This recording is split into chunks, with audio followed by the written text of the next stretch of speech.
ഇന്നത്തെ craft work നമുക്ക് medicine strips വെച്ച് ചെയ്തെടുത്താലോ? അപ്പൊ നമുക്ക് ഇതിൽ നിന്നും 6 എണ്ണം കട്ട് ചെയ്തെടുക്കണം. റൗണ്ട് ഷേപ്പിലുള്ളതിൽ നിന്നും ഒരെണ്ണമാണ് നമുക്ക് കട്ട് ചെയ്തെടുക്കേണ്ടത്. ഇനി നമുക്ക് ഇതിന്റെ ചുറ്റുമുള്ള ഭാഗങ്ങളെല്ലാം കട്ട് ചെയ്ത് കളയാം. വളരെ സിമ്പിളായി ആർക്കും ചെയ്തെടുക്കാൻ പറ്റുന്ന പൂക്കളാണ് നമ്മൾ ഇത് വെച്ച് ചെയ്തെടുക്കുന്നത്. ഇപ്പൊ നമ്മൾ അതെല്ലാം ഇതുപോലെ കട്ട് ചെയ്തെടുത്തിട്ടുണ്ട്. പിന്നെ നമ്മൾ ഇവിടെ എടുത്തിട്ടുള്ളത് പഴയൊരു ഷാളും പ്ലാസ്റ്റിക് കവറുകളുമാണ്. ഫ്ലവർ കെട്ടിക്കൊടുക്കാൻ വേണ്ടിയിട്ട് നൂലും ഈർക്കിളിയും എടുത്തിട്ടുണ്ട്. അതിനുശേഷം നമ്മൾ കട്ട് ചെയ്ത് വെച്ചിട്ടുള്ളത് ഓരോന്നും ഷാളിൽ ഇതുപോലെ കവർ ചെയ്തെടുക്കണം.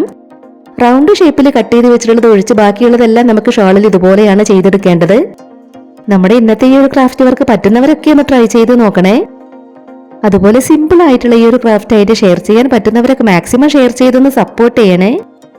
ഇപ്പൊ നമ്മൾ 6 എണ്ണവും ഇതുപോലെ ചെയ്തെടുത്തിട്ടുണ്ട്. ഇനി നമുക്ക് ഇത് പ്ലാസ്റ്റിക് കവറിലാണ് കവർ ചെയ്തെടുക്കേണ്ടത്.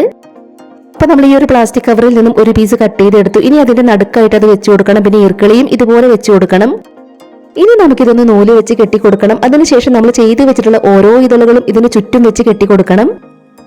ഫ്ലവറിന്റെ ഇതളുകൾ നമ്മൾ പഴയ ഷാളിൽ കവർ ചെയ്തെടുത്തതുപോലെ നമുക്ക് പ്ലാസ്റ്റിക് കവറിലും ചെയ്തെടുക്കാം. പാഴ്വസ്തുക്കളെല്ലാം വെച്ച് ഒരുപാട് ക്രാഫ്റ്റ് വർക്കുകൾ നമ്മുടെ ചാനലിൽ ചെയ്തിട്ടുണ്ട്. ആദ്യമായിട്ട് വീഡിയോ കാണുന്നവർ നമ്മുടെ ചാനലിലെ മറ്റ് ക്രാഫ്റ്റ് വീഡിയോസ് ഒക്കെ ഒന്ന് പോയി കണ്ടു നോക്കണേ. വീഡിയോസ് ഒക്കെ കണ്ടു നോക്കിയിട്ട് നിങ്ങളുടെ അഭിപ്രായങ്ങളെല്ലാം കമന്റ് ബോക്സിൽ പറയണം. ഇപ്പൊ നമ്മൾ ചെയ്തു വെച്ചിട്ടുണ്ടായിരുന്ന 6 ഇതളുകളും ഇതുപോലെ വെച്ച് കെട്ടിക്കൊടുത്തു. ഇനി നമുക്ക് ഇതിന്റെ തണ്ടിൽ ഗ്രീൻ കളർ പ്ലാസ്റ്റിക് കവറിന്റെ പീസ് ഒന്ന് ചുറ്റി കൊടുക്കണം. വളരെ സിമ്പിൾ അല്ലേ നമ്മുടെ ഈ ഒരു ഫ്ലവർ ചെയ്തെടുക്കാനായിട്ട്? അപ്പൊ പറ്റുന്നവരൊക്കെ തീർച്ചയായിട്ടും ഒന്ന് ട്രൈ ചെയ്ത് നോക്കണേ. ഇപ്പൊ നമ്മൾ അതിന്റെ തണ്ടിൽ പ്ലാസ്റ്റിക് കവറിന്റെ പീസൊക്കെ ഇതുപോലെ ചുറ്റിയെടുത്തിട്ടുണ്ട്.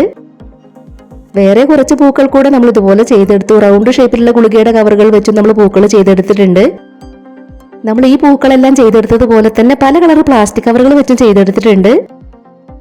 ഏത് പൂക്കളാണ് നിങ്ങൾക്ക് ഇതിൽ കൂടുതൽ ഇഷ്ടമായതെന്ന് കമന്റ് ബോക്സിൽ പറയണേ. അപ്പൊ നമ്മളിവിടെ ഇത്രയും പൂക്കളാണ് ചെയ്തെടുത്തിട്ടുള്ളത്. ഇനി നമ്മൾ പേപ്പർ ഗ്ലാസുകൾ വെച്ച് ചെയ്തെടുത്തിട്ടുള്ള ഈ ഒരു ഫ്ലവർ വേസിനകത്തേക്കാണ് പൂക്കളെല്ലാം വെച്ചു കൊടുക്കുന്നത്. നിങ്ങളുടെ ഫാമിലിയിൽ ക്രാഫ്റ്റ് ഒക്കെ ഇഷ്ടപ്പെടുന്നവർക്ക് വേണ്ടിയിട്ടൊക്കെ നമ്മുടെ ഇന്നത്തെ ഈ ഒരു ക്രാഫ്റ്റ് ഐഡിയ ഷെയർ ചെയ്ത് കൊടുക്കാൻ ആരും മറന്നു പോകരുതേ. ഗ്രീൻ കളർ പ്ലാസ്റ്റിക് കവറുകൾ വെച്ച് നമുക്ക് വേണമെങ്കിൽ ഇതിന് ഇലകളും ചെയ്തെടുക്കാം. അപ്പൊ നമ്മളിവിടെ ഗ്രീൻ കളർ പ്ലാസ്റ്റിക് കവർ വെച്ച് അതിലേക്ക് കുറച്ച് ഇലകൾ കൂടെ ചെയ്തെടുക്കുന്നുണ്ട്. ഇതുപോലെയാണ് നമ്മൾ അതിലേക്ക് ഇലകൾ ചെയ്തെടുക്കുന്നത്. വളരെ സിമ്പിളായി നമുക്ക് ചെയ്തെടുക്കാൻ പറ്റുന്ന ഇലകളാണിത്. ഇനി നമ്മൾ ചെയ്തു വെച്ചിട്ടുള്ള ഇലകൾ അതിലേക്ക് വെച്ചു കൊടുക്കുകയാണ്. അപ്പൊ എങ്ങനെയുണ്ട് നമ്മളിന്ന് പാഴ്വസ്തുക്കളെല്ലാം വെച്ച് ചെയ്തെടുത്തിട്ടുള്ള ഈ പൂക്കൾ കാണാനായിട്ട്? അപ്പൊ നിങ്ങളുടെ അഭിപ്രായങ്ങളെല്ലാം കമന്റ് ബോക്സിൽ പറയാ. ഇഷ്ടമായിട്ടുണ്ടെങ്കിൽ ഒരു ലൈക്ക് തരിക. ഇതുവരെ നമ്മുടെ ചാനൽ സബ്സ്ക്രൈബ് ചെയ്യാതെ കാണുന്നവരുണ്ടെങ്കിൽ ഒന്ന് സബ്സ്ക്രൈബ് ചെയ്ത് സപ്പോർട്ട് ചെയ്യാൻ ആരും മറന്നു പോകരുതേ. ഉടൻ തന്നെ മറ്റൊരു അടിപൊളി വീഡിയോയുമായി വരാം. ബൈ.